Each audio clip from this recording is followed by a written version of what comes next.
Hello दोस्तों। हम इस पुस्तक से हिंदी के वस्तुनिष्ठ प्रश्नों का अभ्यास कर रहे हैं, जिसमें हम पहला शीर्षक हिंदी साहित्य का इतिहास से संबंधित जो भी वस्तुनिष्ठ प्रश्न थे उनका अभ्यास कर चुके हैं। अब हम आदिकाल के प्रश्नों को देख रहे हैं, जिसमें हमने पिछले वीडियो में कुछ प्रश्न देख लिए थे। अब उसी के आगे, यानी जहाँ तक हम देख चुके हैं उसके आगे प्रश्नों को देखेंगे। उसके पहले आपसे एक प्रश्न है कि हिंदी साहित्य में मिश्र बंधुओं के नाम से प्रसिद्ध विद्वानों के नाम, यानी मिश्र बंधुओं में जो 3 नाम आते हैं वो 3 नाम आपको बताने हैं। अब हम प्रश्न देखते हैं, जहाँ तक हमने देख लिया था उसके आगे। अगला प्रश्न है, इस संबंध में इसके अतिरिक्त और कुछ कहने की जगह नहीं है कि यह पूरा ग्रंथ वास्तव में जाली है। पृथ्वीराज रासो विषयक यह स्थापना किसकी है? तो ये स्थापना आचार्य रामचंद्र शुक्ल जी की है। जाली अर्थात नकली। आचार्य रामचंद्र शुक्ल जी ने पृथ्वीराज रासो को प्रामाणिक नहीं माना है, वो इसे जाली ग्रंथ मानते हैं। ये इन्होंने अपनी पुस्तक में वर्णित किया है। जो पृथ्वीराज रासो ग्रंथ है ये आदिकाल का बहुत प्रसिद्ध ग्रंथ है और इसे लेकर के 3 मत प्रचलित हैं। 3 मत यानी कुछ लोग इसे प्रामाणिक मानते हैं, कुछ अप्रामाणिक मानते हैं और कुछ अर्ध प्रामाणिक मानते हैं। तो अप्रामाणिक मानने वाले अलग हैं, प्रामाणिक मानने वाले अलग और अर्ध प्रामाणिक मानने वाले अलग। ये विवाद जो शुरू हुआ था वो शुरू हुआ था 1875 में। एक कश्मीरी कवि हैं जयानक, उनके द्वारा रचित पृथ्वीराज विजय के आधार पर पृथ्वीराज रासो को अप्रामाणिक घोषित किया था सबसे पहले डॉक्टर बूल्हर ने। कब किया था? 1875 में।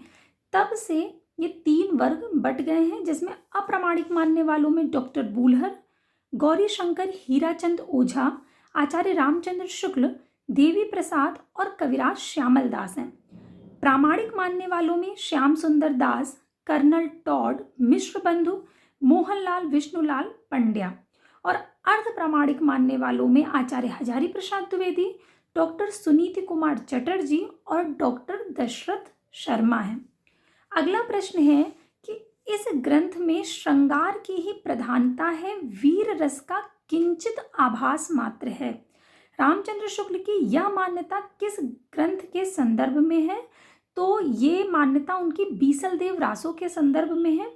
वो ये मानते हैं कि जो बीसल देव रासो है वो श्रृंगारिक है, यानी कि इसमें श्रृंगार की प्रधानता है। अपने ग्रंथ हिंदी साहित्य का इतिहास, जो कि 1929 ईस्वी में प्रकाशित हुआ था, उसके आदिकाल के प्रकरण 3 में देश भाषा काव्य उपशीर्षक के अंतर्गत शुक्ल जी मानते हैं कि नरपति नाल्य कवि विग्रहराज चतुर्थ का समकालीन था। कदाचित यह राजकवि था। इसने बीसल देव रासो नामक एक छोटा सा ग्रंथ लिखा जो वीर गीत के रूप में है।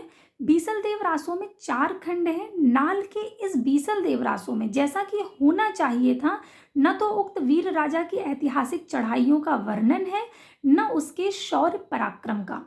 ये हम पिछले वीडियो में देख चुके हैं कि बीसल देव रासो में 4 खंड है और 4 खंडों में कौन सी कथा है ये भी है उसमें। आपने अगर पिछले वीडियो नहीं देखे हैं तो एक बार आप देख लेंगे तो आपको चीज़ें और अच्छे से समझ में आएंगी।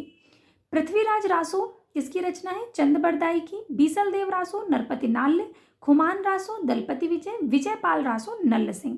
अगला प्रश्न है, वे सांप्रदायिक शिक्षा मात्र हैं, अतः शुद्ध साहित्य की कोटि में नहीं आ सकती।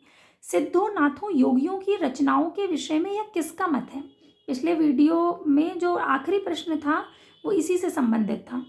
हमने बताया था कि जो शुक्ल जी हैं वो सिद्धों और नाथों की जो रचनाएं हैं उन्हें साहित्यिक कोटि में नहीं रखते, बल्कि हजारी प्रसाद द्विवेदी का मत इसके विपरीत है। वे कहते हैं कि उन्हें साहित्यिक कोटि में ही रखना चाहिए, जबकि शुक्ल जी ऐसा नहीं मानते हैं। तो किसने कहा है? ये मत किसका है? आचार्य रामचंद्र शुक्ल जी का है। अगला प्रश्न है कि राउरवेल के विषय में कौन सा तथ्य सही नहीं है? तो इसका रचयिता रोडा नामक कवि माना जाता है। सही है। यह मूलतः एक शिलांकित रचना है। शिलांकित माने शिला पर अंकित, तो ये भी बिल्कुल सही है। ये गद्य पद्य मिश्रित चंपू काव्य है, ये भी बिल्कुल सही है। ऐसी रचना जो गद्य और पद्य दोनों हो जिसमें, वो चंपू काव्य कहलाता है, तो ये भी सही है। अगला है, इसमें राहुल नामक नायक का शौर्य वर्णन है, ये गलत है। ये 10वीं ईस्वी के कवि रोडा की रचना मानी जाती है और इसका सर्वप्रथम प्रकाशन जो किया था वो डॉक्टर भयाड़ी ने भारतीय विद्या पत्रिका में करवाया था। अगला प्रश्न है, निम्न इतिहासकारों द्वारा मान्य हिंदी का प्रथम कवि जो भी है उसको सुसंगत करना है। अलग अलग इतिहासकारों ने अलग अलग कवि को हिंदी का प्रथम कवि माना है। जैसे शिव सिंह सेंगर पुष्यदंत को हिंदी का प्रथम कवि मानते हैं, जो कि पुष्य या पुंड नाम से भी जाने जाते हैं। राम कुमार वर्मा जी ने स्वयंभू को हिंदी का प्रथम कवि माना है। वहीं राहुल सांकृत्यायन ने सरहपा या सरहपाद को हिंदी का प्रथम कवि माना है और गणपति चंद्रगुप्त ने शालिभद्र सूरी को हिंदी का प्रथम कवि माना है। तो अलग अलग इतिहासकारों की अलग अलग मान्यता है, या अलग से भी कभी कभी पूछ लिया जाता है। तो इसका चौथा विकल्प बिल्कुल सही है। कौन सा विकल्प सुमेलित नहीं है? तो श्रावकाचार देवसेन की रचना है, सही है। नेमिनाथ रास सुमतिगढ़ी बिल्कुल सही है। भरतेश्वर बाहुबली रास शालिभद्र सूरी सही है। रेवंतगिरी रास जिन धर्मसूरी, ये विकल्प सही नहीं है। रेवंतगिरी रास विजय सेन सूरी का काव्य ग्रंथ है। श्रावकाचार देवसेन का, नेमिनाथ सुमतिगढ़ी, भरतेश्वर बाहुबली रास शालिभद्र सूरी और रेवंतगिरी रास विजय सेन सूरी। अगला प्रश्न है कि सरहपा से संबंधित कौन सा तथ्य सही नहीं है? तो वे सिद्ध साहित्य के प्रारंभकर्ता थे, बिल्कुल सही है। दोहा कोश उनकी प्रसिद्ध रचना है, बिल्कुल सही। उन्होंने अंतः साधना पर जोर देते हुए पंडितों को फटकार लगाई, सही है। उनकी भाषा सर्वत्र सीधी सरल मानी जाती है, ये सही नहीं है। राहुल सांकृत्यायन इन्हें हिंदी का प्रथम कवि मानते हैं, अभी हमने ऊपर पढ़ा था। और इनका जो समय है वो 8वीं शताब्दी माना है और इनका मूल नाम राहुल भद्र था। ये पाल शासक धर्मपाल के समकालीन थे। दोहा कोश इनकी प्रसिद्ध रचना है। दोहा कोश को पढ़ने से कभी कभी यह भ्रम हो सकता है कि इन कविताओं में सपाट बयानी है, लेकिन इनका अर्थ सरल नहीं है। यानी ऐसी रचनाएं नहीं है कि बिल्कुल आपको पढ़ते ही आसानी से समझ आ जाए, इतनी सरल नहीं है, इसलिए ये वाला विकल्प सही नहीं है। अगला प्रश्न है कि शंकराचार्य के बाद इतना प्रभावशाली और इतना महिमान्वित महापुरुष भारतवर्ष में दूसरा नहीं हुआ। हजारी प्रसाद द्विवेदी की यह उक्ति किसके विषय में है? तो ये उक्ति इन्होंने गोरखनाथ के विषय में कही है, ये आपको याद रखना है, बहुत महत्वपूर्ण कथन है। अगला है, गोरख जगायो जोग भक्ति भगायो लोक, किसने कहा है? तो ये तुलसीदास जी का है। सिद्ध संप्रदाय का विकसित और परिवर्तित रूप ही नाथ संप्रदाय है। नाथ एक विशेष वेशभूषा धारण करते थे जिसमें मेखला, श्रृंगी, गूदड़ी, खप्पर, कर्ण मुद्रा, झोला आदि होते थे। यह कान छेद कर कुंडल पहनते थे, इसलिए इन्हें कनफटा योगी कहते थे, या ये कनफटा योगी कहलाते थे। कभी कभी ये प्रश्न अलग से पूछा जाता है कि कनफटा योगी कौन कहलाते थे, तो आपको ये याद रखना है। अगला है, गोरक्ष सिद्धांत संग्रह में गोरखनाथ को ईश्वर की संतान के रूप में संबोधित किया गया है। गोरखनाथ का समय डॉक्टर राहुल सांकृत्यायन ने 845 ईस्वी माना है। हजारी प्रसाद द्विवेदी गोरखनाथ के 28 ग्रंथों का उल्लेख करते हैं, जिसमें अमनस्य योग, गोरक्ष कल्प, गोरक्ष शतक, गोरक्ष संहिता, महार्थ मंजरी, ज्ञानामृत योग, योग चिंतामणि, विवेक मार्तंड, हठ योग और हठ संहिता आदि हैं। अगला प्रश्न है, डॉक्टर दशरथ शर्मा आदि कुछ विद्वान पृथ्वीराज रासों के किस संस्करण को मूल रासों मानते हैं? तो जो सबसे छोटा संस्करण है 1300 छंद वाला, उसे मूल रासों माना गया है। अगला है, बीसल देव रासों के संपादक कर्ता कौन है? अभी जिस रचना के विषय में हम लोग पीछे पढ़ रहे थे, नरपति नाल लिखी, जिसमें 20 खंड हैं, उसी के विषय में पूछा गया है कि उसके संपादन कर्ता कौन है? तो माता प्रसाद गुप्त और अगरचंद नाहटा। अगला है, आदिकालीन हिंदी कवि अमीर खुसरो विषयक कौन सा तथ्य सही नहीं है? उनकी पहेलियां, मुकरियां और दो सुखने हिंदी साहित्य में प्रसिद्ध हैं, बिल्कुल सही है। उनकी रचनाओं में खड़ी बोली काव्य भाषा बनने का प्रयास कर रही थी, सही है। उन्होंने जनजीवन के साथ घुल मिलकर काव्य रचना की है, सही है।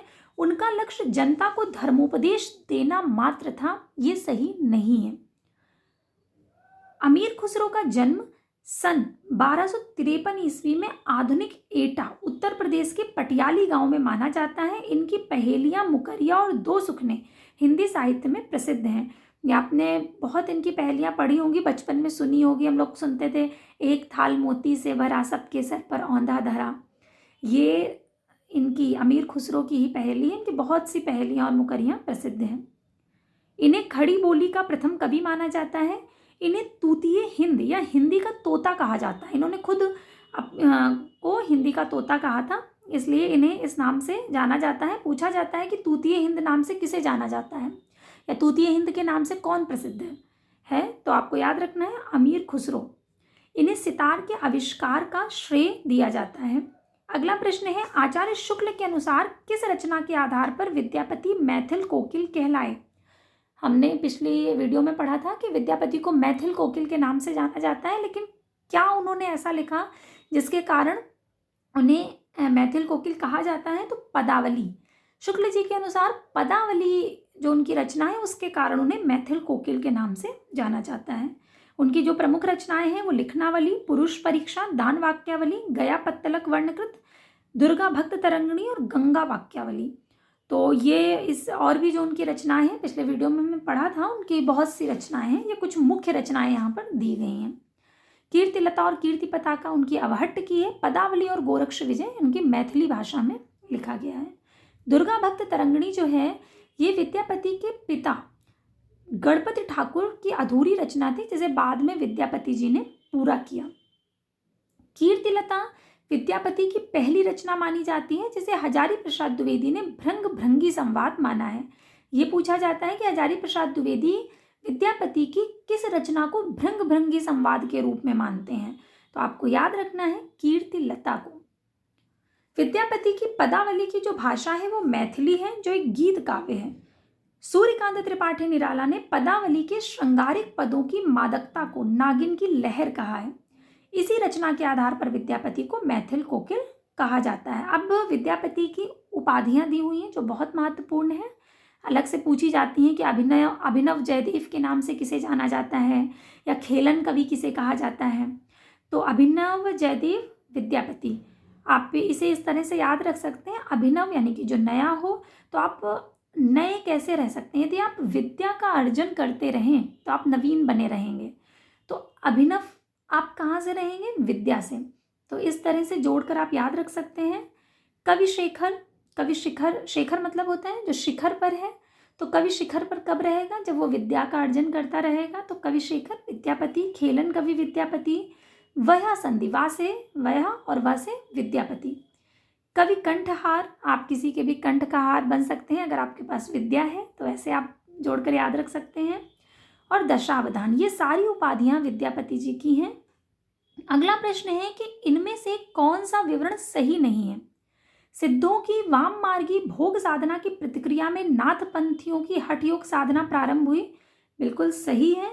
सिद्धों की जो भोग साधना थी उसी के आप कह सकते हैं प्रतिक्रिया स्वरूप ही ये हठ योग और नाथ पंथ आया था। जैन साहित्य आचार, रास, फागु और चरित आदि शैलियों में रचा गया है। बिल्कुल सही है। सिद्ध साहित्य बौद्ध धर्म की वज्रयान उपशाखा से विकसित हुआ है। बिल्कुल सही है। हिंदी प्रदेश के पूर्वी भाग में जैन साधुओं ने हिंदी कविताओं के माध्यम से जैन मत का प्रचार किया। ये सही नहीं है, क्योंकि जैन साधु जो थे वो पूर्व में ना होकर के उन्होंने पश्चिम में प्रचार किया था। तो ये वाला जो तीसरा विकल्प है वो गलत है। अगला है, अपभ्रंश के कवियों को विस्मरण करना हमारे लिए हानि की वस्तु है। यही कवि हिंदी काव्य धारा के प्रथम सृष्टा थे। यह कथन किसका है? तो यह कथन है राहुल सांकृत्यायन जी का। आचार्य शुक्ल ने पुरानी हिंदी को प्राकृताभास हिंदी या अपभ्रंश कहा है और राहुल सांकृत्यायन ने हिंदी का प्रथम कवि सिद्ध सरहपा को माना है। आज के लिए इतने ही प्रश्न। अब अगले वीडियो में हम आदिकाल के इसके आगे के जो प्रश्न हैं उन्हें देखेंगे। तब तक के लिए धन्यवाद।